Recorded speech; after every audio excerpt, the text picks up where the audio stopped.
Streaming now, this is the Wood TV Live Desk. Attempt by the president to change the results of the elections. Let me be very clear. This goes beyond partisan politics, and it's an attempt to subvert our democracy and undermine the will of Michigan voters. Here is my real concern. 4 years ago, when I said Donald Trump could win, he won by far less, 11,000 some votes. And when it happened, Jeff Irwin heard me say this: we have to listen to the will of the people. It is our job now. He is our president, and we need to have a smooth transition of government. But what we are witnessing before our eyes is an undermining of people's confidence in their democracy. He is attacking the integrity of our elections and, unfortunately, shaking the very foundations of the pillars of our democracy. And that is unacceptable and must be challenged. Joe Biden won the state of Michigan by a margin 14 times greater than Donald Trump won our state 4 years ago. The president is trying to, I don't know what word to call it, is cheat his way to victory by pressuring local officials. And I want to talk about that pressure. People like me, people like these guys, reporters, we shouldn't get used to, we normalize the death threats, the ugliness, the vitriolicness, the rhetoric. It goes with the job. It shouldn't go with the job. But these people, you didn't know who they were 4 weeks ago. They were people that loved their country and were just supposed to do a job. And they are getting hate and death threats. It rattles anybody. It should still rattle us. We should never take it acceptable. And when the president of the United States calls, most time, no matter who you are, you respond. But you don't respond when he's about to use you as a prop, or worse yet, try to bribe you. By accepting this meeting, both the speaker and the majority leader are helping him undermine the will of the voters. And it deeply, deeply concerns me. I think they shouldn't have taken the meeting. I would like to meet with them myself so we can just have an open and honest conversation about what's going on. And I'm waiting to see what their actions are really going to be. Before I condemn them, let's just make sure that we let the will of the people speak. Every vote does need to count. Our elections in our state were secure, free, and safe. There is no basis, in fact, for not certifying the results of this election. The Board of State Canvassers has a legal obligation to respect the will of the voters. They must certify the statewide results on Monday, November 23rd, and we expect them to do so. If we do not certify the results on Monday, they are breaking the law. We take our elections very seriously in Michigan, and it's our job to ensure the will of the people is heard. I want to encourage everyone to speak out and make your voices heard, that this election must be certified on Monday, November 23rd. It's an open meeting. I have been guaranteed that, remember, we're under COVID restrictions, so you can participate virtually. You never have to leave your living room. There will be lots of room for you on the Zoom. I've been assured of that. And tell them to do the right thing, follow the law, and certify the election. We need to get on with our nation's business. We have to end. This is an embarrassing spectacle for the state of Michigan. This isn't what we want to be known for. I want to be known for working with everybody, protecting our democracy, uniting us, and that we're all Americans. So now I would like to turn this over to my friend, one of my state senators, State Senator Jeff Irwin. Thank you, Congresswoman. And this is a scary time. We are in the middle of a pandemic outbreak. There is a tremendous amount of work to do to get President-elect Biden connected with our national experts and working on a national strategy so we can get ahead of this. And instead, the power of our nation and the legitimacy of our elections is being threatened and weakened by a president who is out of control. So here we are in the middle of a pandemic outbreak, and here in Lansing, while we've got legislators gallivanting off to DC to talk about Trump's plan to steal the election, I want to talk a little bit about what we're not doing in Lansing. We're not talking about meeting the needs of our struggling citizens. We're not talking about fixing unemployment or saving our small businesses. We're not talking about how to reopen our schools or how to get testing and tracing up to snuff. No. Instead, at the behest of the Trump campaign, we're meeting in Lansing during a public health emergency to raise baseless allegations of fraud on behalf of the Trump campaign. Yesterday, I spent over 3 hours in a hearing going over the basics of ballot counting because, once again, they have no evidence of fraud in a room full of legislators and Trump activists without masks. We need to be taking this pandemic seriously and getting to work on meeting the needs of our citizens, not continuing this ridiculous, dangerous charade that's all a ego trip for our unfortunate president. One other thing I want to say is that the rules in Michigan, the election law in Michigan has been followed. They haven't been finding any evidence of fraud. But I think one of the more important points that I wanted to make is that the rules for elections in Michigan have been set by Republicans. Lansing has been controlled by Republicans for decades. Lansing, or the state Senate, the body I serve in, has been controlled by Republicans since Ronald Reagan was president. So every one of these laws, every one of these processes that our bipartisan clerks and our bipartisan poll challengers and our voters were following were set by Republicans. The rules were followed. It was a free and fair election here in Michigan. Joe Biden won by a huge amount. And aren't we lucky that it was a wide margin? Because what we're seeing happening all over the country at the behest of this president is that some elected officials are willing to set aside their duty and their obligation and their oath to the voters to sign up with Trump. So now we have this journey where some of our legislative leaders are going to DC to meet with Trump. It looks a little bit like, they're getting called into the principal's office, but I'm hoping that's not what happens. We all know, the voters know, we all know Trump has no honor. He has stripped the honor and integrity out of that White House. And this election we just had is hopefully going to restore that by electing Joe Biden. But that doesn't mean that the stink of Trump's dishonor has to spread all the way down into our state houses as well. And Senator Shirkey has already stood up and said that the will of the voters ought to be respected. And I'm hopeful that when he emerges from this meeting with President Trump, that he's going to stand by the voters of Michigan, stand up for Michigan voters, show them that our system does have legitimacy, that our politicians and elected officials are there working for and fighting for the people, not for the political parties and the political donors that sent them. This is an opportunity for our leaders, our legislative leaders, to stand up and restore the faith of our citizens in this process and stand up to their president, who today is trying to cajole, bully, and maybe even bribe them into doing something that would be a disaster for our country, that would damage our legitimacy, that would ruin our prestige around the world, and that would cause a tremendous instability in our country. So I join the Congresswoman. I thank her for all the work that she's doing in DC to try to save our democracy during this dangerous moment.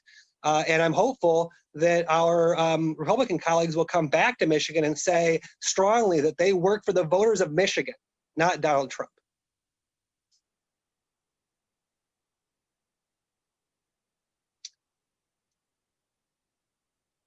And I suppose as the Congresswoman was kind enough to introduce me, I should be handing it off to my good friend, Representative Tyrone Carter. Thank you, Senator, and thank you, Congresswoman Dingell. This is more personal for me than anybody else because it smacks of just not overt racism, but just flat out.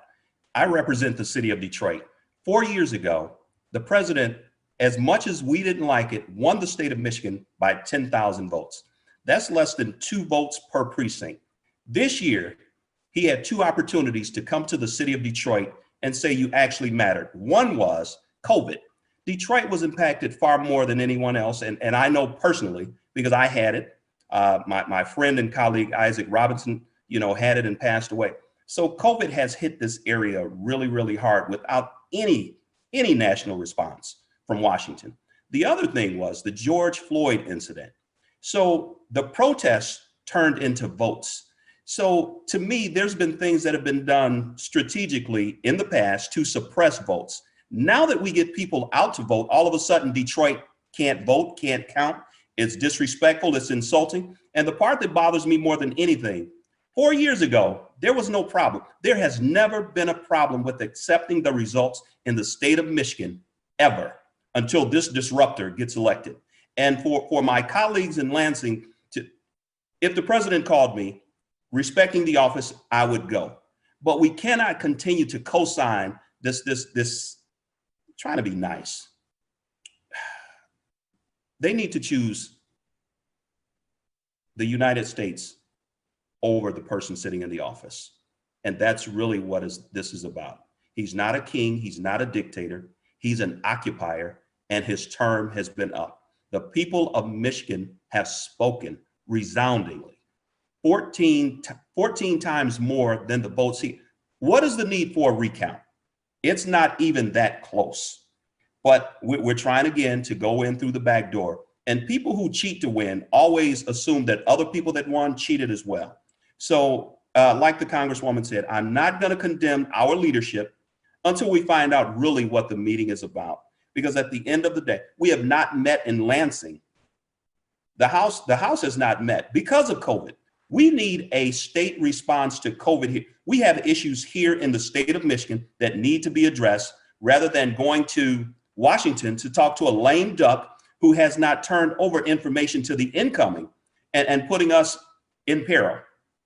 So, you know, we'll wait and see what happens, but I'm insulted and the people of Detroit feel disrespected again because of their votes. And it does smack of racism because we lost 2 seats in the House. Nobody's saying let's go up to Bay City and count those votes or do a recount. Nobody's saying let's go to Genesee count. If we were going to cheat to win, we'd have the House right now, but we do not. We play by the rules. They write the rules. And when they lose, they try to change the rules.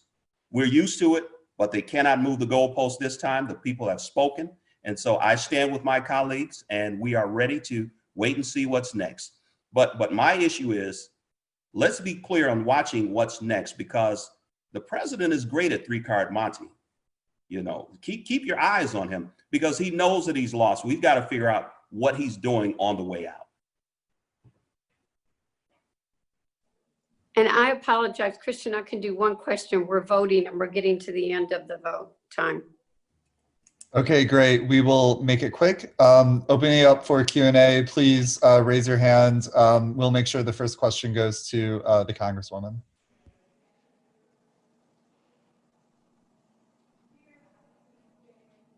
No questions.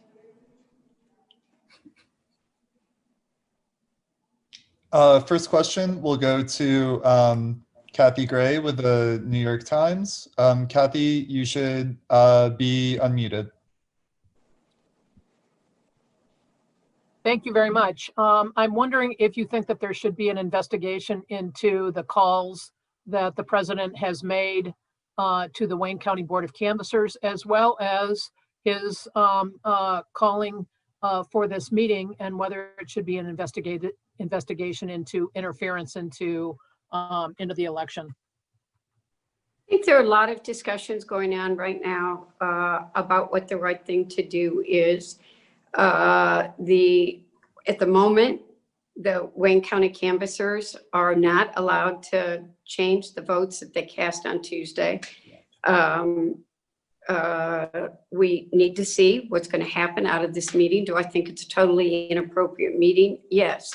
But, and if I see anything happening to stealing votes, I hope that what people saw happened on Tuesday will make people look and reflect that you had canvassers that were willing to certify out Detroit votes in Wayne County, Livonia, which was more out of balance than Detroit was. And to look what that says about us. I mean, that is a really serious problem. But I also want to bring us together, not tear us apart. And I don't want our democracy under attack. So I want to see what actions occur. I want everybody to know that all of us and a lot of other people are very focused on making sure that our democracy works, that every vote counts. They've been counted, they need to be certified, and we need to move on.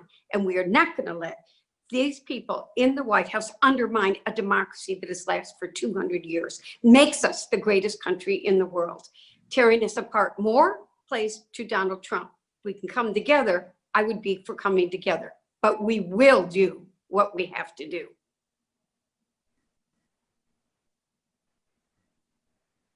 Great, thank you for that question, and we'll let you go, Congresswoman. I know you have to get to a vote. Thank you so much.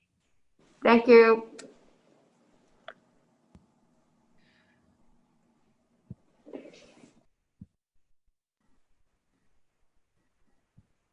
Okay, John Scholl, you should be unmuted for your question.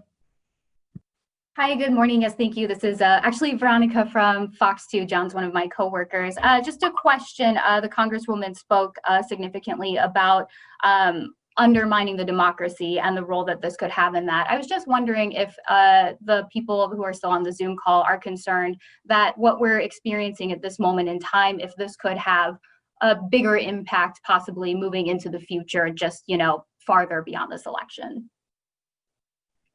Well, I'll go ahead and say, I don't think so. I think this is an anomaly based on who we've never had this before. And, with President-elect Biden, 4 years from now, I don't expect to see this. But, this is good for democracy to make us look at our ways as well. And the current president has been the big disruptor. He's been the loophole finder. And this will give us an opportunity to learn from this. So I don't see it moving past this point. I think we'll come out of this better and more prepared.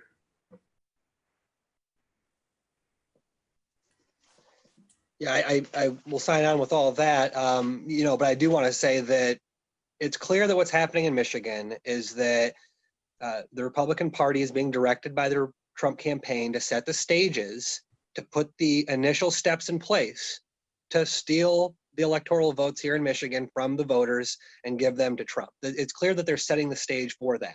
And if they continue walking down that road, that will have dramatic and horrible consequences for the United States of America. I mean, that is the end of the legitimacy of this republic, if indeed that happens. So yeah, they're taking steps down that road. But if the voters' will is respected and we don't have a coup here, then I think that Representative Carter is absolutely right that we can learn from this. We can learn from this experience we've had of having a president who doesn't respect norms and who has no honor, and maybe put some checks and balances in place to make sure that the will of the voters is preeminent.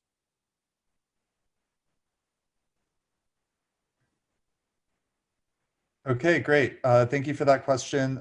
We have time for one more. We'll give it to Susan Milligan. I'm sorry to others who have raised their hand, but please feel free to email me and happy to get your response. Susan, you should be permitted to talk. Hi, thanks. So I just wanted to ask both of you gentlemen, I know that state legislatures are a little bit more like a family, a dysfunctional family sometimes, but you guys talk to each other.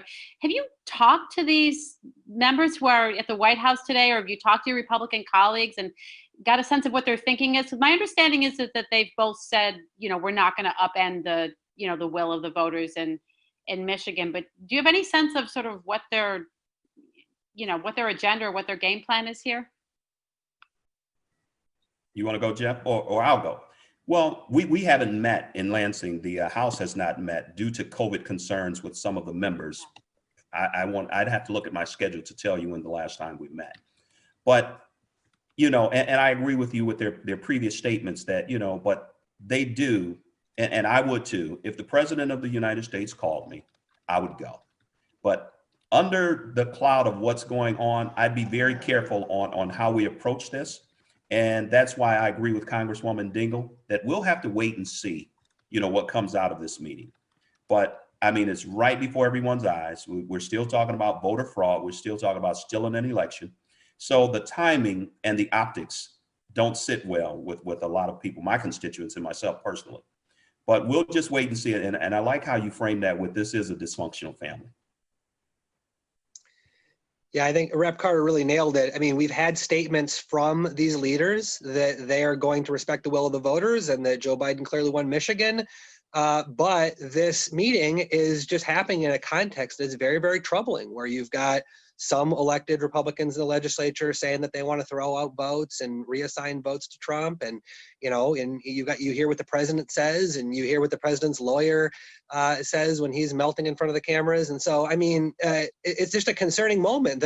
Nothing that's happening out of the White House can be trusted or respected. And so when a meeting like this happens, it's very concerning, despite the fact that our Republican legislative leaders have said in the media, we're going to respect the will of the voters.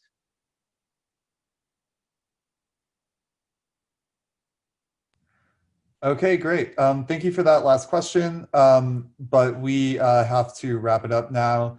Like I said, if you have any further questions, I know there are still a couple hands raised. Please feel free to reach out to either myself or our communications director, Abby Rubley. Thank you again so much to all of our speakers and everybody who joined the call today. Thank you all for attending and participating.